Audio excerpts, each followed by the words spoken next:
Since 2003, this is The Sports Source with your host, John Pennington. The Sports Source is presented by Junk Be Gone, Pipe Wrench, and the Garza Law Firm. The Sports Source starts now.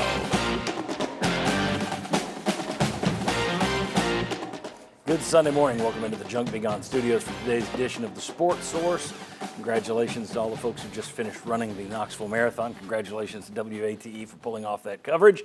And I want to thank my crew who couldn't park in their normal parking space today for walking across the street in the rain to get over here today. So thanks to everybody out there. And thanks to you for joining us today. We got a fun show. We're going to talk Tennessee basketball, reloading that roster.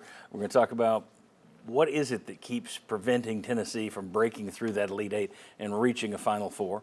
We're going to talk about spring practice, Boo Carter, Nico Iamaleava, and more. The Athletic they put together a formula to rank the most popular programs in college football. We'll show you where Tennessee is and how they got there.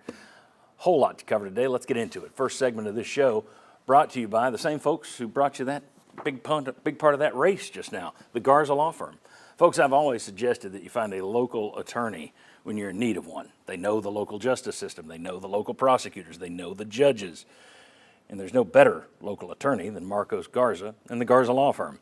Such a big part of our community. As we said, you just saw them as a big supporter of the Knoxville Marathon right there. GarzaLaw.com to learn more. All right, let's welcome in the people who have dried off and brushed their hair after the wind and rain. I appreciate it. Josh Ward, thank you for being here. Thank you. Paige Dower back with us. Paige, thank you.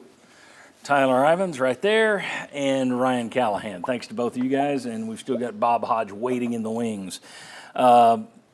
Tennessee ran into a better team last weekend in Indianapolis, ousted by Houston in what was a poor performance for Volunteers, especially in the first half.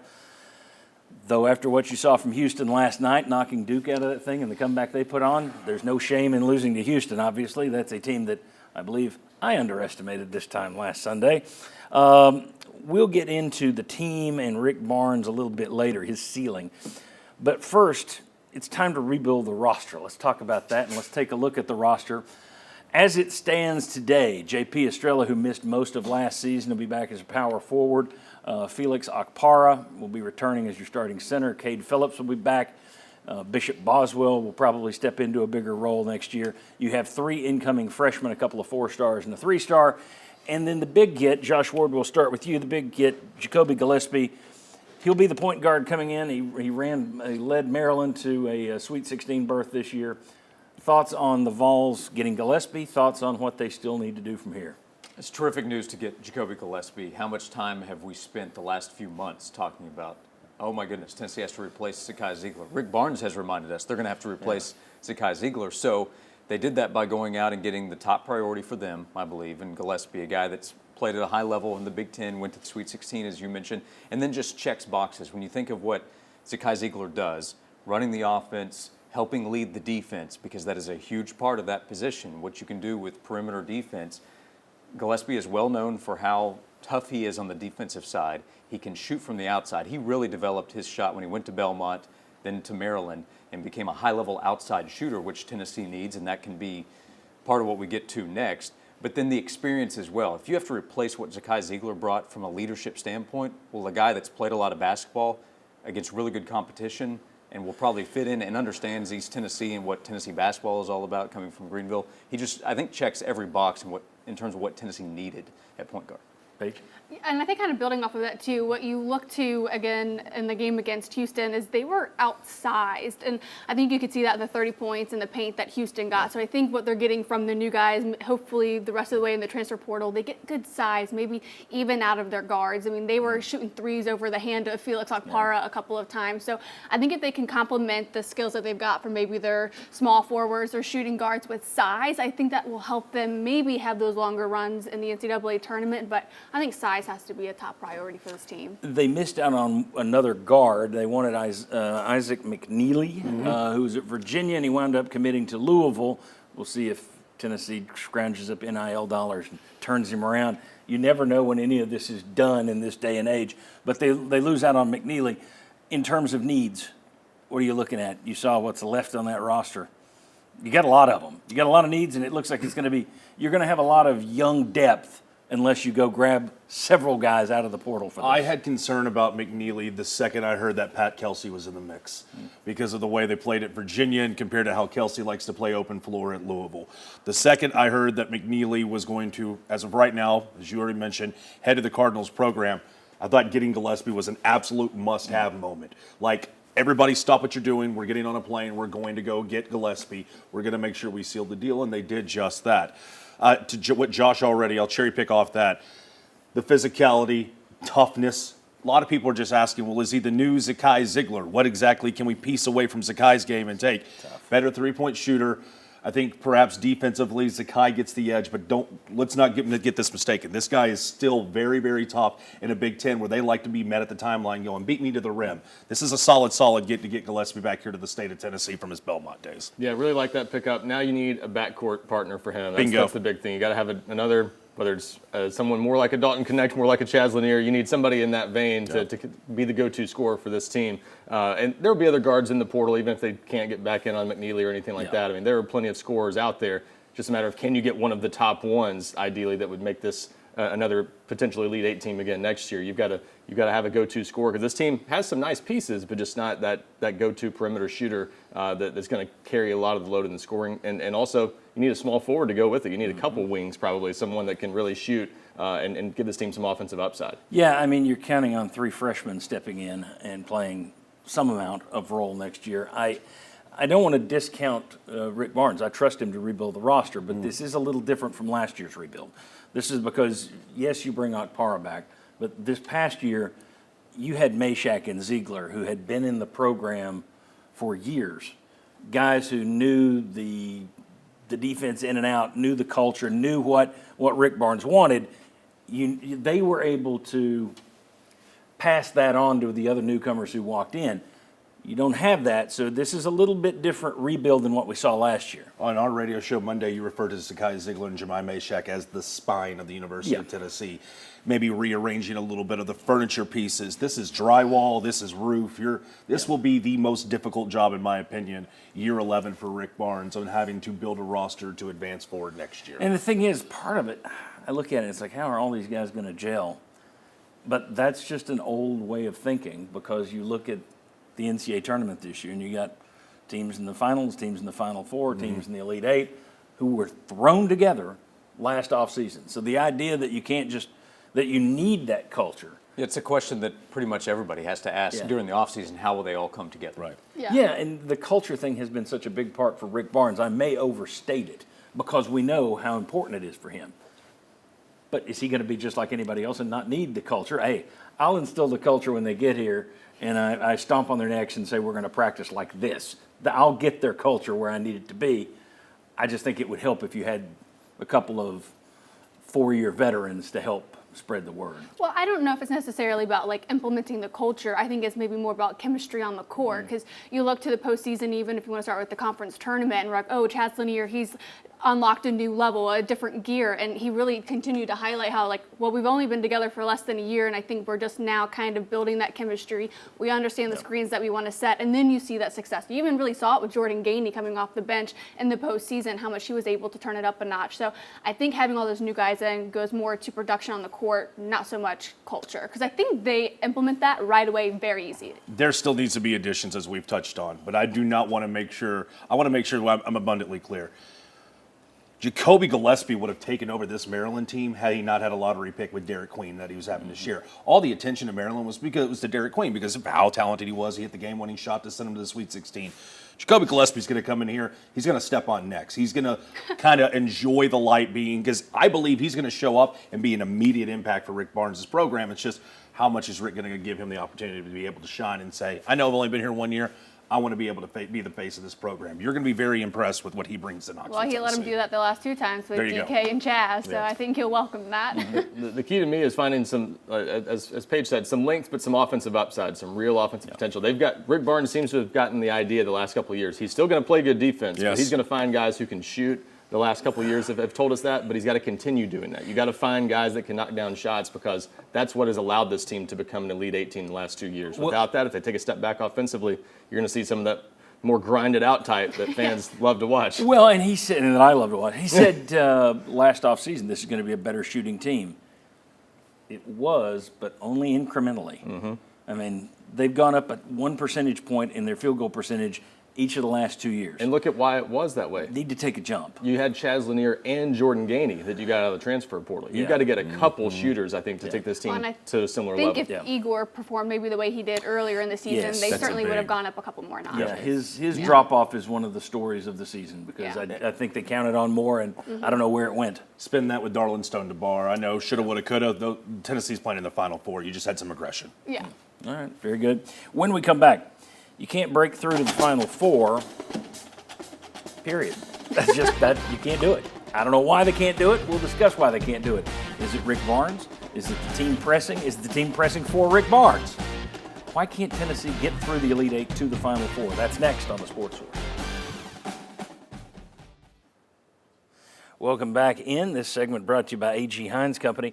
Whether you're a construction company or a do-it-yourselfer working on his first project, the materials you need, the tools you need, and the experience of more than 100 years are all waiting for you right on Hines Street in downtown Knoxville or at aghines.com. Both roads lead you to A.G. Hines Company. As I said, more than 100 years, family-owned. Get down and see Gordon Hines and his whole family down there.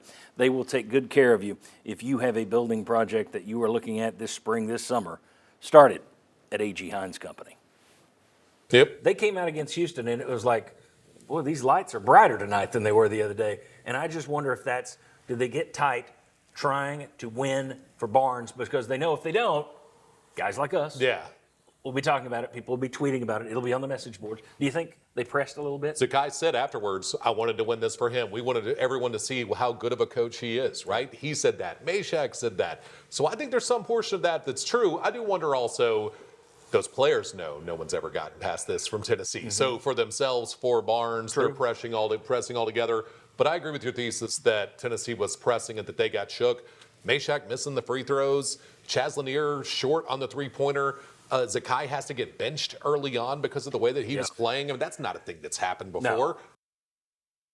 That was a segment from the Sports Source Saturday Kickoff, which launched yesterday. Myself and Will West, much more relaxed show than this show.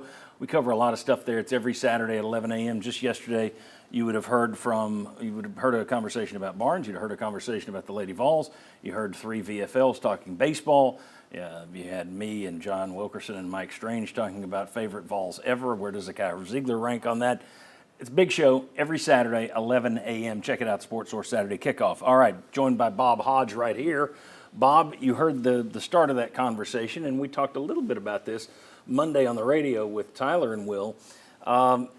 Tennessee just can't seem to break through the Final Four. You look at Tennessee, Missouri, BYU, and Creighton. Those are the 4 programs that everybody points to as these are the best 4 programs. How have none of them ever made a Final Four?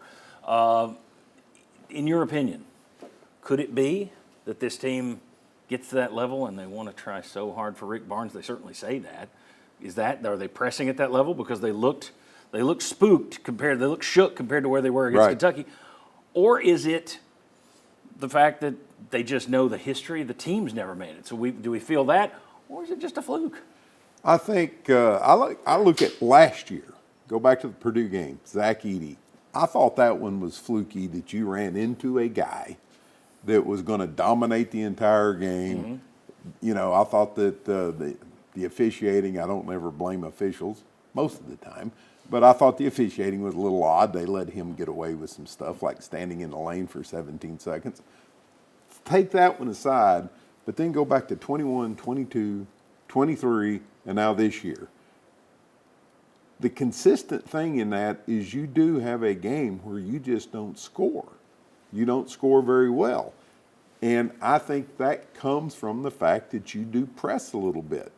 And every player that leaves this program talks about how much they love Rick Barnes.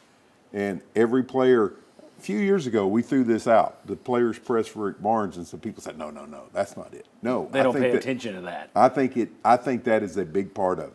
And part of it is because they like their coach. They want to win for their coach. And they realize when you get to the Sweet 16, when you get to the Elite Eight, here we're at that level where things have kind of come unglued in the past for our coach. So by golly, we're going to take care of it. And I think, is it greater than 50% of it? I don't know, but I think you've got to put that in the mix. It's really difficult to answer. In previous losses, I didn't think, well, they're too tight. They're dealing with the pressure of trying to get to a Final Four. I didn't think that last year. I thought it was Zach Edey and Purdue. I thought if Tennessee is in a region that doesn't include UConn or Purdue, Tennessee's going to the Final Four, but they were in a region with Purdue. I thought that they were too tight early on, part of what you heard from Will at the start of the segment. Houston is the worst team probably in the country to come out tight against because that team is going to put the clamps down, and then there was no chance to come back against that kind of team. But there's also the side of it that there's a strong case that Tennessee maximized and even overachieved from a roster standpoint what it's capable of when it lost some of the roster depth, and that's part of it. So then you need a little bit of luck to be able to go on a run deeper than what you're expected to. I thought the way Tennessee came out against Kentucky, that would have been a spot to be kind of tight. A team that's beaten you twice, the pressure of trying to get through Kentucky, it was the opposite. So I didn't expect that on Sunday, but I think part of it is just tough luck of where you were. There's no way to know this. If Tennessee had been the one in the West and had Florida's road and it's Maryland and Texas Tech to get to the Final Four, do you make it? There's no way to know. I'd rather try to take my shot against Texas Tech. You can play tight against Texas Tech and have a chance to win. You can't play tight against Houston and win. I will now say, and just mark it down, I flipped last week and said, I think they're going to beat Houston. It's not analysis, but I get a gut feeling. I will never, even with a gun to my head, pick Tennessee to reach a Final Four. That's it. We can I'm work out. on that. I'm out. Yeah, you've got. Yeah. I'm out. I'm not going to do it. That doesn't mean I'm pulling against it. Just means I'm not going to go there. I just think they're jinxed at this point at the Final Four. Let me ask you a question about their coach. Let me flip this a little. Okay. Rick Barnes, you mentioned would they have gotten there if they had the 1 seed in the West? Okay.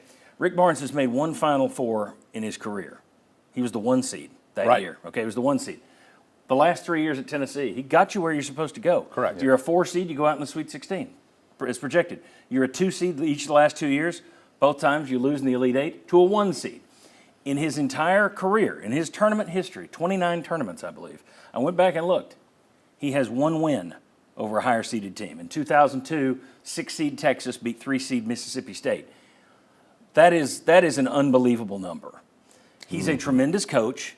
He's done remarkable things at Tennessee. He's a Hall of Famer. But he cannot pull an upset in the tournament, so he almost has to be a 1 seed.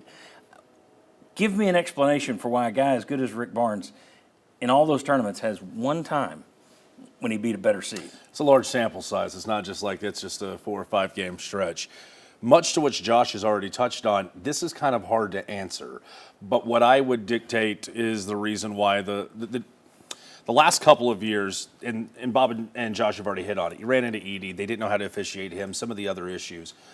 I don't know how a guy like Rick Barnes hasn't been able to adjust and get past some of those higher-seeded teams. What I believe, though, in recent memory is simple.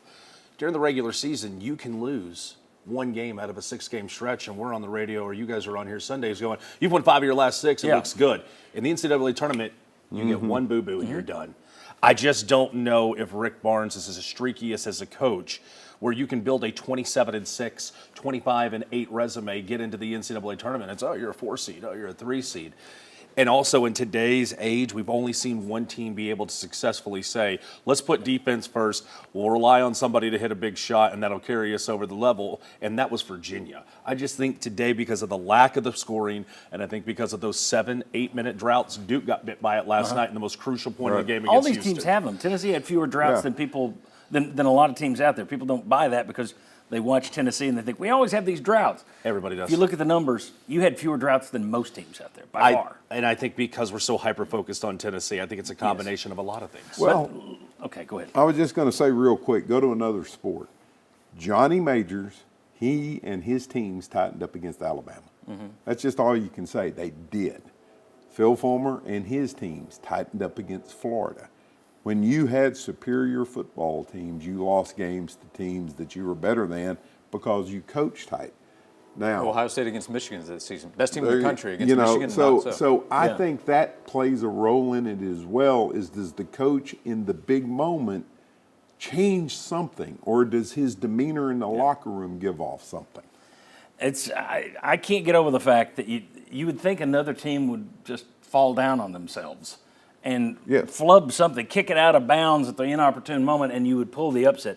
I'm a Rick Barnes fan, and what he's done is remarkable, but to have one upset by seed in all those tournaments, that's one of the most stunning It is. stats in sports. Yes, it is. And I ask, what's the reason? There is no answer there. There is none because they've lost to lesser teams, better teams. They've There's lost no- in every way that you could. Yeah, lose. and it's not just they get tied in those games, but against higher seeded teams, one win in all those years. That's just fascinating to me. All right, when we come back, Bruce Pearl has now made 2 Final Fours at Auburn. How much do those 2 runs impact Rick Barnes' legacy at Tennessee? How much does it color how Vol fans see Rick Barnes when they see Bruce Pearl at another Final Four? Come on back on the Sports Source.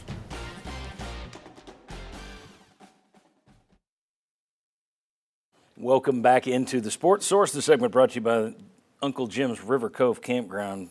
Folks, right on the Little Pigeon River. Amenities like you wouldn't believe.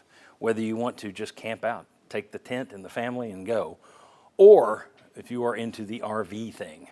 And boy, they got the hookups like you wouldn't believe. Uncle Jim's River Cove Campground.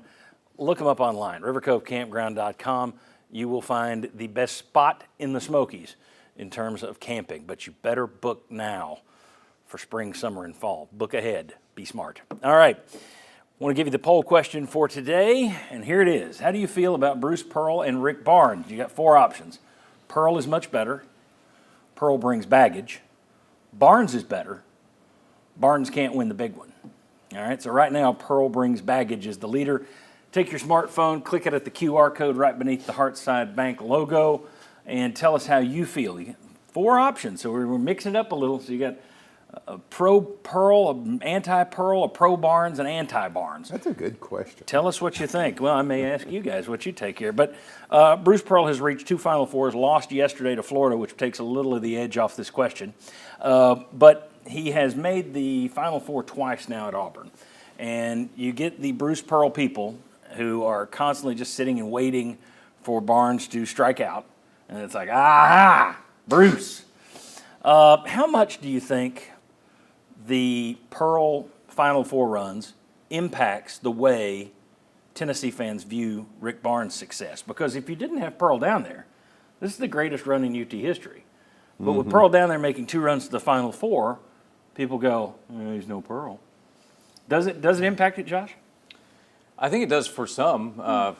For everybody that's held on for the last 15 years, with either hope that he could come back or just constantly comparing, because I don't think there's much question when you look at the postseason success. Rick Barnes, what he's done is the best run in Tennessee basketball history, but it's very easy if you've held on to what happened during the 6 years with Bruce Pearl, and you said, well, if you attach what he's done at Auburn, he would have done all that here at Tennessee. Yeah. And that's when you start playing these mental games that probably aren't very healthy. And Right. and that creates and then you have the division that can occur among fans who have different opinions, which will probably be reflected in the poll results. So does it affect some? Absolutely. It might not be a fun response, but it's also kind of like apples to oranges. It's tough to compare what he's doing at a separate program with separate support, separate players, as to what he can maybe do here. You look at Tom Brady or Saquon Barkley leaving and immediately getting a Super Bowl. It's not that they weren't that important at those previous programs, organizations. They just didn't have the supporting cast to do those same things. They split this season, winning in the SEC tournament over Auburn. They have similar NCAA appearances. It's just the Final Four might be the difference, but it's tough to compare 2 coaches who are in 2 completely different situations. If you want to compare the success maybe they had at Tennessee, I think that's a different argument on who is better here. But well, and what I'm getting at is, does the fact he's there? I think Rick Barnes. You don't think it impacts the way people look at Rick Barnes? I don't think so. I think there's a chunk who look at. If Bruce Pearl isn't going to 2 Final Fours, I think Rick Barnes is more celebrated here right now, in my opinion. I think it does change it to a degree. And to your point, Paige, I think it's because a lot of people see Auburn as historically an inferior basketball program, and he's done that there. And Tennessee's got more history, better, So is that a reflection resources. of the support that he's getting there that maybe you're not getting at Tennessee, and that's why Rick Barnes can't do it? I don't think Rick Barnes has any lack of support at Tennessee. I just think he's topped out at he's reached a higher level. Hasn't reached Final Four. Yeah, so I think it does affect it. And I think the other thing, and I mean we may see Florida win a national championship tomorrow night. I think the other thing is this era of SEC basketball. Rick Barnes has had a lot of good teams, but other programs have found higher levels of success at different times. It's been Alabama, it's been Auburn, and now it's been Florida. Other programs have topped you, so you've been very good, but you've not been the crown jewel of the SEC despite having the best sustained record during that time. Yeah, I think the SEC presence is a big factor too. If this were happening at Arizona, Sure. if you went up to Exactly. out west and did a big-time basketball program too, but it wouldn't matter as much as the fact that it's happening within the conference. Bruce has only been to the Sweet 16 at Auburn twice. He's just been to the Final Four each time. So to our previous segment of getting through, winning the big one, Bruce has done that at Auburn, and that again comes back to, I think, Tennessee fans saying, well, we would have done that by now if things hadn't gone the way they did. Or it would have all been burnt down because he went to Auburn, he got in trouble. Right. People seem to They stayed with him. They don't pay attention He to was that. here, he got in trouble. And I think the Iowa reason got in trouble. Yeah. the reason that people, one of the reasons they love Bruce Pearl so much is because when he came, he was fun. I mean, Rick Barnes has never painted his chest. See, I thought that was an AI image for a Yeah, long time. I I did not mean, think Rick that Barnes was has real. never stood outside the gym at Memphis, firing up the Tennessee fans that are there. And so I think those images carry over, and every time, well, God, he was fun, and he wins. And like Josh said, no, he hadn't won as much Well, as you Rick guys Barnes are jumping has. ahead. Let me go ahead and put up some numbers here. I want to see if this surprises you. It speaks to what Josh was bringing up. Here's Rick Barnes at Tennessee versus Bruce Pearl at Auburn. Pearl has been at Auburn for an extra year. Would you be surprised to learn that overall winning percentage, Barnes has been better at Tennessee than Pearl has been at Auburn? SEC win percentage, Barnes has been much better than Pearl has been at Auburn. And in fact, I'm including 12 wins that were vacated by an NCAA issue. So I'm boosting Bruce's percentage there by 12 wins. That's one scandal. Then you had a different scandal. He was ineligible for an NCAA tournament. He's only been to 6. Barnes has been to 7 in one fewer year. In terms of first and second round exits, that's happened three times out of 7 trips for Barnes. It's happened 4 out of 6 trips for Pearl. 2 Sweet 16s compared to Barnes' 4. But as Josh said, and this is all that people pay attention to, 2 Final Fours. It's like the season doesn't matter except for Final Fours. Yep. But I think when you look at those numbers, I guarantee you there are people right now that just fell off their couch that can't believe those numbers because you never hear that talked about. You don't hear people thinking, well, Barnes is so much better than Pearl. Well, he is by the numbers, but 2 Final Fours. Well, and here's the two deal. Final Fours. That's all they focus like on. you said, it's all about Final Fours. Until Tennessee makes the Final Four, then it's all about winning the championship. Yeah, that's right. I mean, it's always a moving scale. The Elite Eight was a huge thing 3 years ago. Nah, we got the Elite Eight, can't get past All right, very quick. You're kind of putting in numbers what I was saying. Like Tennessee has been to number 1 in the polls. They've done everything else. They just have, because it's a postseason sport and that's all anybody cares about, the fact they haven't been in the Final Four trumps all that other stuff. Exactly. 2 trips to the Final Four make everyone think Pearl's 10 times better than Barnes, and it's not reality. All right, unless you just go by Final Fours, if that's all that matters. When we come back, let's talk about the news coming out of Tennessee spring practice. What's going on over there? We'll discuss that next. Come on back on the Sports Source.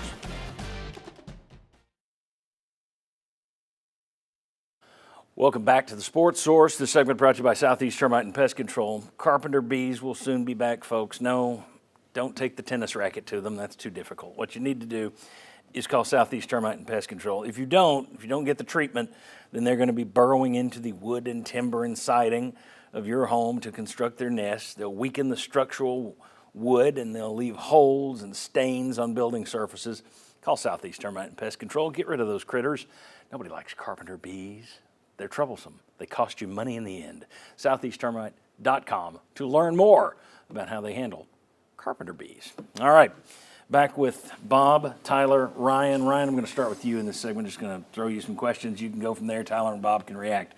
Question number 1, what's the most positive thing? And you're not aware of these questions, so it's just going to throw them at you. What's the most positive thing you've heard coming out of spring practice so far? That's a tough one. Because some of these you tend to, I think, overreact to just the fact answer. that there's positive stuff. No, I think the fact that the offensive line has gotten decent reviews so far is probably the most encouraging thing. The fact that Lance Hurd looks a little bit better, David Sanders looks the part so far, and those 2 transfers look like they're going to fit in seamlessly at most likely the guard positions, but possibly center and guard. I think that's a big deal. So I think that's the biggest thing so far. Is we've not heard any problems with the offensive line, no injuries up there. Everything's kind of gone about as well as you could have hoped for to this point. I would say that's one. Yeah. Then we'll get back to your close second. Tyler, doesn't that prove that the defensive line sucks? Not at all. Actually, if there's anything I could take away from that, I want to follow up with any perhaps center, because I know that right now you have William Satterwhite as well as Max Anderson. It seems like they're going back and forth. Has there been any lenient on who's replacing Cooper Mays? I think I would lean Satterwhite, but I don't think that's a done deal yet. And part of that is the second option might be Sam Pendleton sliding to center, the Notre Dame transfer, and putting someone else at guard. So I mean that's a legitimate option. They're working Pendleton at both center and right guard, so they've got that veteran option there if they feel they need someone else. But I think Satterwhite may be the slight leader in the clubhouse, but definitely not done. Bob, any reaction to the offensive line sounding like it's doing better? Well, if that is true, and they are better, then I think that's really good news, because I thought you got by last year pretty dang well at 10-2 with a only slightly above average offensive line. Well, that wasn't a great offensive line, and I think you had real problems at tackles. The tackles issue. So if they're progressing nicely, then that's really good news, because your offense worked with an offensive line last year. I don't want to say they were average. I mean, Cooper Mays wasn't average. He's a good football player. So is Sproggins. But if you're better, okay. You don't have any of those guys that are going to be high draft picks. Correct. In the middle of that line. Well, now, to be fair, we don't know if they're going to be better. That's the other side of this, is they're playing against a defensive line that's got a few guys missing right now. Yeah. They don't have Josh Josephs. We'll see if he's James Pierce. I mean, there are reasons to still wonder how good they are, but it's been solid so far. And you did say progressing. Yeah. So that could have been they've gone from terrible to awful. Yeah. But we haven't heard any no scrimmage reports of the offensive line gave a ton of pressure. Right. Nothing like that. It's been status quo. What was your number two? Number two, I would say the fact that they had their first scrimmage Monday. It sounded like Nico was very much in command, and the offense was overall solid, and that Nico has taken the steps you would expect him to take so far this offseason. Now it's 3 months in. You're not that far removed from that Ohio State game, so we'll see in August and September what he really looks like. But the fact that there's some questions still about the receivers around him. Are those guys going to be good enough to really elevate this offense? But so far, he's taken some strides, I think, this offseason that leads you to think he's capable of doing more than what we saw last year. The big talk coming out of that first scrimmage was Travis Smith. Mm-hmm. It was not Mike Matthews and Braylon Staley. Yeah. I want to hear how special those guys are, because since they arrived, they're going to be special. All last year. Don't you see? They're special. I'm not seeing it. I'm looking at this end of the field. Are they over there? Yeah. I haven't seen them be special yet, so I want to hear these guys are as special as they're made out to be. We got about a minute here. Most concerning thing you've heard coming out so far? Man, it might be what you said, that we've not heard just these amazing reviews of the starting receivers. I mean, you've got Chris Brazzell that you need to take a big step in his second year. Haven't heard a lot about him. He's been pretty quiet overall this spring. And we didn't hear about Mike Matthews and Braylon Staley just showing out in the scrimmage. Now, I think they were fine, but is fine good enough to take this offense to another level from what we saw last year? You've got to replace Dante Thornton. You've got to replace Squirrel White. You've got to replace Bray McCoy. So there's a lot of production you're losing there, and you need that. You're losing Dylan Sampson, too, so you need the run game to be good, and you need those receivers to help elevate Nico. I don't know if we've heard enough yet to say that, hey, those guys are going to be better. I think there's more speed and athleticism at wide receiver with this group, but they've got to show they can do it, and we haven't heard enough just yet to say that group's just blowing the doors off. And they're going against a secondary right now that doesn't have Jermon McCoy out there. So, and you might have said that, but I was thinking ahead, so my apologies. Any takes? No, I thought perhaps maybe we would hear a little bit more about the Duke transfer and Star Thomas, but when you have people like Deshaun Bishop and Peyton Lewis that are familiar with the system, maybe it's going to take a little bit more, because I know you brought up a couple of the transfer portal guys in the backfield. They're like, who's going to replace Dylan Sampson? Is this a three-headed monster? Yeah. I can't wait to see what Star Thomas brings from his time at Duke. Bob, I'm going to be – go ahead. I was just going to say, if the receivers are fine, ain't good enough. Yeah. I mean, for this offense, you can't be fine. That's what I was going to say, is I'm not going to be easy with the receivers again.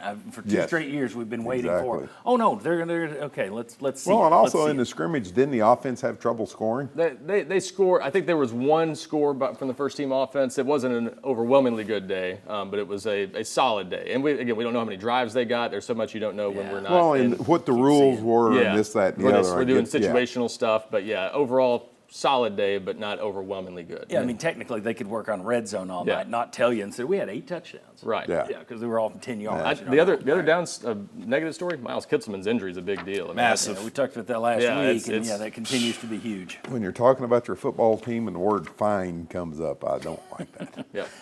To quote George Carlin, hair is fine. Yeah. People aren't fine. When we come back, will the Boo Carter at receiver experiment pay off? There was a lot of excitement about that just a couple of weeks ago. What's it look like now? Come on back on the Sports Source. Welcome back to the Sports Source. The segment brought to you by Madisonville Marine. Summer is almost here. Don't let another great season on the water pass you by. Whether it's fishing, relaxing with friends and family, or skiing that you're interested in, Madisonville Marine will help you find the exact right boat for you, your friends, your family. Madisonville Marine, there's no better place to buy a boat. All right, let's take a look at the poll, see where that thing stands at the moment. What you're saying about the poll question. The leader, Barnes is better. All right, you've also, let's see, what's next? Pearl brings baggage. Then you've got Barnes can't win the big one. Then the last one there is Pearl is much better. So the Bruce Pearl fans aren't out tonight. I wonder if he had won yesterday, if they would have been, if they'd have been here. Yeah, Bruce. I saw you and Will yesterday on the Saturday kickoff, and I thought you asked a great question about what the reaction was this past week.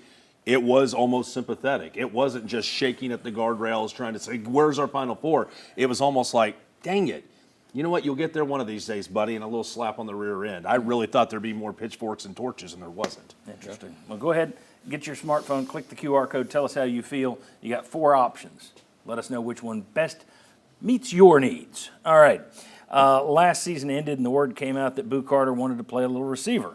That guaranteed talk of Travis, that generated talk of Travis Hunter in some corners. Others scoffed at that notion. Then, as spring got underway, it's like, hey, it looks kind of impressive. All right, we may have something here. Ryan, we're a couple weeks in now. How's the Boo Carter experiment going? If you had to put money right now, it's going to be a big part of the offense. Or it's going to be a 3-play package where he comes in and the defense says, hey, look, it's Boo Carter, and they cover it. Which way are you going? I'm leaning more toward it being a package we see situationally at best and a small part of this offense. And I think it's still one of those things, you're experimenting. It's spring practice. Sure. You don't know if it's even going to stick. So I'm at the point of it's possible we don't even see it, but it's very possible that we see it and it's just something that he does 6 or 8 plays a game. But the idea is that he's going to be playing 15, 20 plays at slot every game. Yeah, that's out the window. That seems unlikely to me. Yeah. You've got other guys that can play in the slot. I mean, you got Braylon Staley. You got freshmen coming in behind him that you might want to get on the field. And we still don't know if they're going to go to the transfer portal after this spring too. As a big wild card in this. If they get someone really good at receiver, that makes the path to him playing there a lot even more complicated. So I'm betting against it being a huge part of the offense. So what you're telling me is that all the people out there counting on Boo Carter, you're just taking a big bucket of cold water. Well, there's this, though. If he's in there for 6 or 8 plays and you give him the ball on 3 of those and he actually does something with it, that's not nothing. It's just It's just not going to be something that you work him all the time. Is it going to be 6 to 8 plays a game or 6 to 8 plays this year? Yeah. That's 6 to 8 touches this year on offense. That would be my question. Yeah. How much is it going to be used? 5 scholarship wide receivers right now? 6 right now. 6? And 3 of those guys are newcomers, though, and he doesn't. Yeah. And Heupel does not like to play newcomers. If you get him on the field, so somebody goes decoy, whatever, 5 to 6 plays a game, I'm not going to hate it that much. But what's realistic, I think, is very fair. What's realistic? I'm just trying to. We're keeping it real, as the Dave Chappelle show used to do. Thoughts on Boo Carter? Well, this sounds about like what you expected. Yeah, and last year I thought he looked so incredibly athletic. Yeah. I mean, he looked like, and I've said it before, he looked like the kind of guy that's playing at Georgia, playing at Ohio State. He looked like a guy playing at the big schools. So to me, Vol fans are if you don't have that guy on offense, I would use him more. I would wear him out. Yeah. I would want him to go home after the game and go straight to bed because he's so tired we use him so much. Now, I'm not over there watching practice. Don't know if he can catch all that well. I'm assuming he can. Don't know about his route running. But he was a really dynamic athlete. So why in the world would you not use that if you have him? I don't. It's almost like when you got 2 good running backs. Why don't you have a package where you get them both on the field at the same time? Yeah. Are you just so blinded by what you do that I can't come out of the box? Well, yeah, I agree with you. I mean, to me, this is why we're doing the segment, because if it just winds up, there's a guy every year where they come back and it's like, we've got a package for it. It used to be everybody, we got a Wildcat package for so-and-so, and you've always got these guys who we've got a package to use them at receiver, and it never turns into anything where anybody's scared of it. It's just a thing, and fans talk about it, and then it never comes to be. And I'm afraid That's what this is going to be. Well, I think Hope I'm wrong. it all depends on how you use him. I think Boo is a very good player with the ball in his hands, and in some ways, you could argue coming out of high school he looked more special on offense than on defense at times. But he's important to what they do defensively, and what he's maybe best at is returning punts. That's a different skill set from being a slot receiver. It's worth noting. So I think if you're using him on jet sweeps and screens, he might not get a lot on those plays. So it's all about how are you using him in the most effective way possible? Are you getting the ball in space where he can really make big plays? And I just threw out slot as an example. I wasn't meaning putting him. I'm not putting him in a position. I'm saying you're not going to see him out there for X amount of plays. But that's where he is. He's going to be in the slot if they play him most likely. And when you start looking around at other SEC campuses doing their spring and a lot of other college football programs, Travis Hunter has made this a problem for a lot of college programs across the sport. I'll transfer if you don't give me a chance to play both sides. This ain't just a Tennessee Boo Carter thing. This is a lot of programs in D1 college football. I go back to years ago, Eric Berry doing that, sprinkling that in a little bit on offense. Fans kind of clamoring for that because he was great at returning interceptions. It's a little bit different on offense. So I think he can do it. It's just a matter of does he give you a lot more than what you get out of Braylon Staley or someone. His brother Evan Berry was great with the ball in his hands, and they never used him on offense. He wasn't, it wasn't like we're protecting him for our defense. But you heard that they were going to use him on offense. Yeah. Instead, the most you get is like A.J. Johnson as a Wildcat quarterback. All right. When we come back, Nico Iamaleava was ranked by ESPN as the 8th best quarterback in college football going into the 2025 season. These people buy that or sell that? We got much more to come on the Sports Source. Come on back. Welcome back to the Sports Source. This segment brought to you by Pipe Wrench. Summer's coming. Is your AC unit ready to deal with 90-degree plus temperatures? What if a plumbing issue pops up unexpectedly? AC, plumbing, water heaters, you name it, Pipe Wrench can fix it. I've used them, and they helped me immediately. Called them, got them the same day. They did everything they said they were going to do. Price was fair. Visit pipewrench.com to learn more. There's a reason in all of these polls that people do, online polls, it's like, what's the best service for this in town? Who's the best group for this in town? It's always Pipe Wrench. Well, I got to say, when I worked with them, I understood it. PipeWrench.com, they'll take care of you just like they took care of me. All right, ESPN ranked the top 15 quarterbacks in college football this year. Tennessee's Nico Iamaleava came in at number 8, the 8th best quarterback in all of college football. Here is what some SEC coaches said about Mr. Iamaleava. One said he's still young, trying to figure it out. He's got the tools. He can make things happen with his feet, and he's got a big live arm. I'm sure he's going to make a big step here. Next coach said, I don't know if people realize how big he is. He has a really strong arm, and he runs way better than what people think he can. He's just so big, so you can't tell how fast he is. A lot of praise for Nico Iamaleava and his physical tools. They think he's going to take a step forward this year. Last year, Nico Iamaleava ranked 10th in the SEC, not the nation, in the SEC in passing yards per game. He was 8th in the SEC in yards per attempt. He was 7th in the SEC in touchdowns with 19, 7th in completion percentage, 7th in quarterback rating. So 10th, 8th, 7th, 7th, 7th in the SEC, but now he's going to be the 8th best in all the world. Buy or sell, I throw it out there and let you guys take it. And part of that is not just on him, it's what you think. Second year jump, you got better weapons around him, better offensive line, better run game. Better sell. Okay, you going to sell on this one? Yeah, I mean, he just hasn't showed me yet that he's at that level. Doesn't mean he can't get to that level. Could be because, as we talked in earlier segments, his offensive line was, okay, but not great. His receivers were okay, but not great. So maybe if all that stuff gets better, you see him get a lot better. And that one guy was really impressed that he's big. Yeah. That doesn't really translate into how good of a quarterback you are. Can't get much bigger than Joe Milton. There you go. Sorry. So I'm going to sell. I think I'll buy. Will there be buyer's remorse? Maybe. But I think when you look at the company in the top 10, a lot of it is just like, oh, here's maybe some potential. This guy was really unproven a year ago. What could they do this year? So I think if you take it from just a talent of the arm and a chamber by itself, I'll take Nico at the top. Now, will his wide receivers, will the offensive line help support him? We talked about supporting cast with Bruce Burrow a couple segments ago. That is huge if he ends up living up to that top 10 quarterback rating. On his own, yes. Will the supporting cast help him? We'll see. They've got Arch Manning up there. They got DJ Lagway up there, and they aren't entirely proven quarterbacks either. Very good. Plus, Nico's big. He Yeah, is. he's big. He's bigger than he was last year. Bigger than you think. Buy or sell? I'm going to sell this, not by maybe a significant margin. I think he'll be a top 15, top 20 quarterback in college football. I'm not ready to quite put him in the top 10 but as far as what you're going to get out of him this year. I think skills-wise, and if you're projecting NFL prospects, yeah, he's top 5 probably.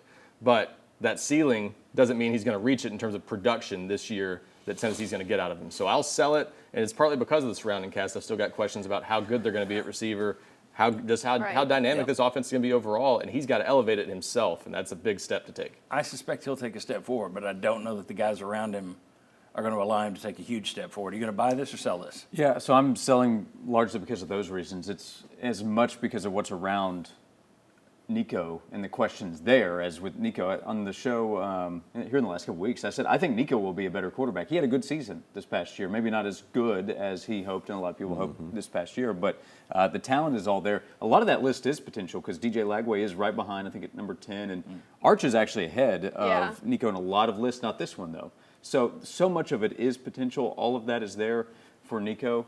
But right now, based on what he's done compared to others, I would have him a few spots behind. But if he's not a top 10 to 12 quarterback in college football this season, that's a big disappointment. And when you Sell. Buy. Well, because when you look at positive. the list too, a lot of it's like, oh, he has big arm potential. He had big worthy plays a season ago when you look at the other quarterbacks there. I think with the wide receiver room a little bit more defined, maybe not as talented, hopefully that'll help. If you're ranking potential, then I would buy. If you're ranking him in top 10 of potential or even top I'd rank him 6, higher. 5 or 6, yes, then I'm buying because I think he does have that potential. Yeah, I mean, he is. I think he's bulked up, so they're probably going to run him more. I think maybe they saw at Ohio State that, okay, we're going to have to put this back in our offense the way it was when Hendon Hooker was here. So you run him more. I think that may make him feel more comfortable with that. You would expect he will be a year older, year wiser. Don't know if you're always a year better, but year wiser at least. I just worry if, again, are you going to have guys who, when you hit them deep, they catch it? Are you going to have guys who could take a 10-yard pass and turn it into a 40-yard pass? And I don't know that you've got that because I haven't seen it for this bunch. The big wild card we don't know because we haven't gotten to see it, obviously, how different is this offense going to look? Are some of the tweaks they're making they've got to have more plays where they're hitting receivers in stride, where guys are making plays after the catch. If they're doing that and setting him up for success more that way, I could maybe see it. Last year, too many guys catching hitches and things like that and just not making stuff happen after the catch. Yeah. It comes down to Boot Carter. Oh, gosh, could you imagine? All right, when we come back, The Athletic came up with a formula to rank college football's most popular teams. Let's talk about that formula and where Tennessee ranks in that formula. Come on back on the Sports Source.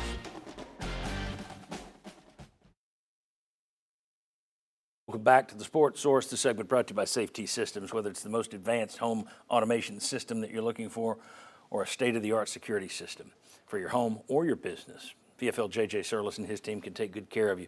Safety Systems does it all. I want you to visit their website, Safety Systems. Be sure you spell it right, safetysystems.com. You're going to find all of the long list of things they can help you with, and I've used them for many, many, many years. They're more than 2 decades old now. You'll see their logo all over town. You'll see it on signs in yards, including mine. You'll see it in business windows. People use them for a reason. They're really, really good. Safetysystems.com to find more. All right, let's see the final poll results, where this thing wound up. Wound up with Barnes is better. And Very rational this morning. it's not even close. It was a blowout. Barnes is better. Then you got Barnes can't win the big one. You got Pearl brings baggage. Last on the list, Pearl is much better. Okay, little surprising. That's why we ask you to play these games, so it surprises me on occasion. I do wonder if that would have changed, though, if Bruce Pearl were sitting waiting for the championship game tomorrow night, if he hadn't lost yesterday. It shows deserved appreciation for Rick Barnes. That's great to see. Yeah. Agreed. Yeah. Agreed. All right. The Athletic tried to create a formula to judge the most popular college football programs in the country. And I thought it would be fun just to kind of look at what they did. And we're going to show you where Tennessee ranks. Here's their formula. They looked at a lot of different categories. Now, most of these are 2021 through 2024. Games of 4 million plus viewers. Okay, so that's big TV games. Tennessee 7th in the nation. You got Alabama, Georgia, Texas, and the SEC all above them, but they're 7th. Top 20 most watched games, same kind of thing. Yeah. So they had 7 of those. Google searches, they didn't rank in the Google search. They weren't up there in the top Google searches. I thought I could have helped them with that. You should have, we all should have been Googling them more often. Social media following, Tennessee is 6th in social media following. Home attendance, the average rank is 6th in terms of total sales of tickets, basically. But what's interesting, the home attendance percentage capacity, only 11th. They were tied for about 11th and a half down there in terms of the percentage of capacity, which goes back to Josh Heupel's first year when you still had 50, 60,000 people in some of those games. So I knew that would tick off Tennessee fans. Well, they're every game. You're 11th in terms of capacity. Now, the last couple of years, that hasn't been the case. StubHub tickets sold. You're not on that list either, so not tons of that secondary market, though that's kind of, you could have used 400 different secondary ticket vendors. Fanatics merchandise sold. Goodness gracious. So 5th, Tennessee 5th in America in terms of Fanatics. Home Field Apparel, that's a new company. It's a side portion of side company to Fanatics. And they sell kind of the old-timey logo type stuff. There it is. Tennessee 3rd on that one, 3rd in the nation. I forget who they're behind. Football revenue, 2022 and 2023 only, Tennessee 5th. Online betting, pay attention, Tyler. Yes. Online betting, percentage of total bets out there, Tennessee 4th. That's so total bets, online betting, they're 4th. Online betting percentage of money wagered, only 7th, so they're cheap. I'm just kidding. 7th in terms of money wagered, 4th in terms of total bets. Estimated living alumni, Tennessee not on that list. Now, the interesting thing about that list, there were the top 10 is what they're looking at, and 8 of them are Big Ten because the Big Ten has those monster schools, so estimated living alumni. All right, we'll get into where Tennessee, I'll give you the overall ranking for Tennessee next. Okay. But right now, you're just trying to come up with a formula. This seems kind of... It's silly. It seems like something we would do here. Very it's kind of niche, silly. yeah. Yeah, it's kind of... Some off-season fun. Yeah. It doesn't seem very legit. No, I mean, it is interesting to just compare. I do think part of it probably comes back to Big Ten and the size and how much power they have, and that comes back to money too. But if they do this in a couple of years, I think Tennessee will actually move up because more fans are getting the games. We know about the wait list for season tickets. But yeah, it's inexact, I would say, in the science. Yeah, I don't know how much Google search. Exactly. Also, what are you searching? Does it have to be Tennessee football or UT or Vols or what? We got to get cracking on that. We got to qualify for more of these. That's right. Everybody go home and start Googling. God rest my grandmother's soul, but she used to, every single time, instead of calling to bother me, used to be like, Tyler, what time's the Vols game today? I'm tired of Googling it, so it'll pop up there. I mean, come on, some people can just go to their apps and get it done besides Googling the start time of days. Google, I am surprised about what was the other one, like the social media following. Yeah. They have a great content creation team. VFL Films sixth in America. So I'm surprised that's not higher. That's probably one of the main things that surprises me because they are fantastic. Yeah, their whole graphics group and everything. Yes. They are. They didn't consult me. A couple of categories I would have added. How many times you've made message board geniuses? I think that's a big deal. Is your Twitter undefeated? Right. Oh my Twitter record would be good. Boy. Do you get catfished? I'm just kidding. That's right. No, that's real. And Facebook groups. How many Facebook groups do you have? Those I would have also considered in the ranking. And if you want to go back, I think that would have bumped Tennessee up. If you want to go back into Tennessee history, this would be basketball, but I'm sure it applies. How much dadgum popcorn do you sell? Hey. So you guys don't Best remember name this. popcorn in America. No, see, they don't know the story. Well, I'll tell them the Roy Williams, Buzz Peterson story in the break. When we come back, we'll tell you where Tennessee ranked overall on that formula, and we'll also make a couple other observations. Come on back. Welcome back into the Sports Source. This segment brought to you by Games and Things. If you are looking to make your home more enjoyable, more fun for the kids, for the neighbors, for parties, for yourself, head to Games and Things on the corner of Kingston Pike and Level Road. Fantastic showroom. Everything from small items to big, from games to furniture, they got it. Games and Things, because life should be fun. Amen to that. OurGameRoom.com if you want your life to be fun. It's that easy. It's amazing. All right. Let's take a look at the final rankings. Here we go. This is The Athletic. The most popular college football programs based on that incredibly accurate formula we showed you in the last segment. Michigan and Ohio State rank 1, 2. Alabama, Georgia, Texas, 3, 4, 5. Penn State, then Tennessee, followed by Notre Dame, LSU, Texas A&M, Florida, and Oklahoma. All right. I'm not mad. I mean, that's a pretty I good think- spot, yeah. I was like, yeah, I mean. Bigger than 'cause you Notre gotta- Dame? Yeah, I mean, because you got to think a couple years ago what it was like before Heupel got here. So to even be in the top 10 in the short time Heupel's been here, I think that's massive. So when you talk about maybe them moving up in a couple more years, like I definitely see that trajectory. So I'm not mad about it. Those programs ahead of them are pretty storied programs as well. Yeah, I mean, I can see people quibbling with Penn State maybe. Yes, that was my quibble. But here's the thing: the quibble is, I could maybe. Yeah, maybe. I think you're in there Maybe. with Penn State, Notre Dame. Notre Dame, I think, would be higher, but that's just me. In But the still. in the formula you had up, Yeah. something I thought was interesting. Don't show me their highest rated football games. I want to know what's Tennessee draw when they play Kent State on TV. What do they? That's where you're going to For know a noon Tennessee. kickoff, because yeah. That's a there ain't great take. nobody watching that game except Tennessee fans. Everybody watches Alabama. and That's a Georgia. great take. What are your numbers for the 4 lowest ranked games of the year? Yeah, and Find your 4 that worst. would probably. That's give how you know how a clear loyal picture. your fan base is. Yeah. They're going to tune in for UT Chattanooga. Ryan, are you ticked off? I think that's He looks like it. that's about that's about where I would put them probably.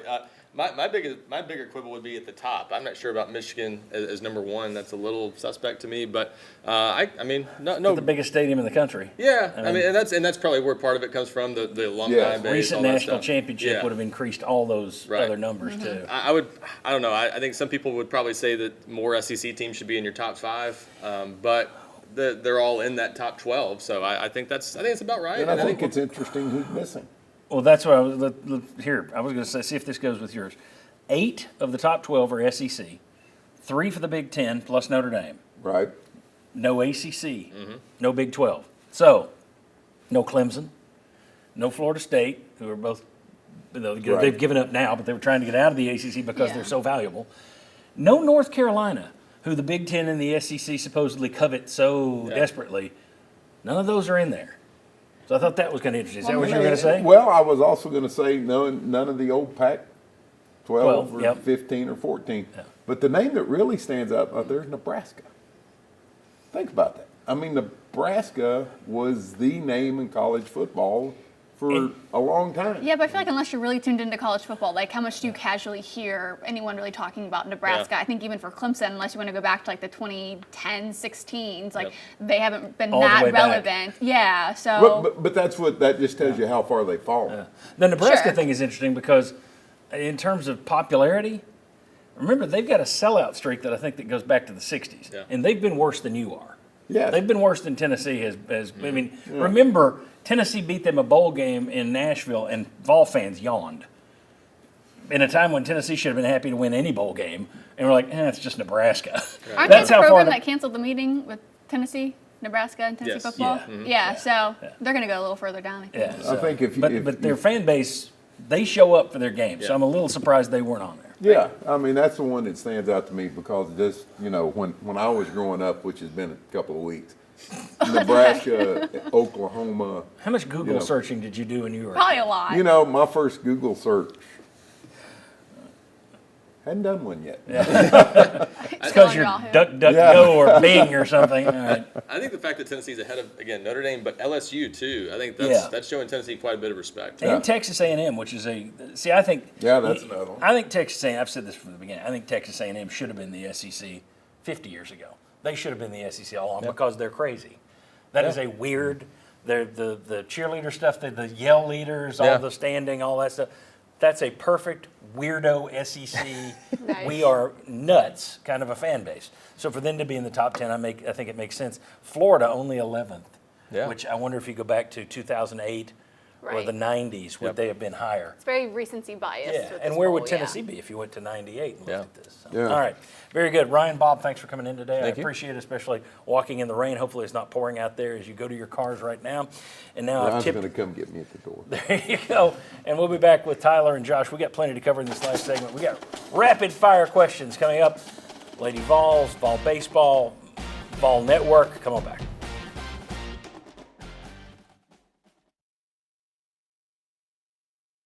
Welcome back to the Sports Source.